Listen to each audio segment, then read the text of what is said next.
கவிஞர் இறந்ததுக்கப்புறம் எனக்கு எப்படியும் அடிக்கடி சொப்பனம் வரும். அவரை பற்றி நினைச்சாலும் நினைக்கிறாலும் எப்படி உண்மையை சொல்கிறேன். நான் ஒரு 10 நாளைக்கு ஒரு தடவை அவர் சொப்பனம் காண மாட்டேன்.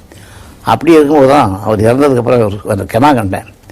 நான் பீச்சில் வாக்கிங் போகும்போது அந்த பாரதிதாசன் சிலைமுறையில் நிற்பேன். நான் ஒரு நாளைக்கு நின்று அவர் பார்த்துட்டே இருக்கும்போது ஓங்கி தலையில் ஒரு கொட்டு, திரும்பி பார்த்தா கவிஞர். ட்ரீம் இது, சொப்பனம். நல்லா சிலையை பார்த்துட்டு இருக்கேன், எனக்கு ஒரு சிலை வைக்கிறியாடான்னு கேட்டார். நான் எங்கே போவேன்? நான் என்னடா என்னுடைய பாடல்கள்லாம் பாடி எல்லாரையும் கூப்பிட்டு போய் கலெக்ட் பண்ணி எனக்கு ஒரு சிலை அப்படின்னாங்க. அதே மாதிரி எல்லாரும் வந்தாங்க என் கூட. எல்லாம் இப்போ மியூசிக் டைரக்டர் எல்லாரும் பாடுறவங்க, நடிக்கிறவங்க எல்லாரும் வந்து என் கூட ஒத்துழைச்சி அந்த கவிஞருக்காக சிரமப்பட்டு அந்த கவிஞர் ரசிகர்கள்லாம் சேர்ந்து ஒரு சிலை வைக்கக்கூடிய ஒரு பாக்கியத்தை உண்டு பண்ணாங்க.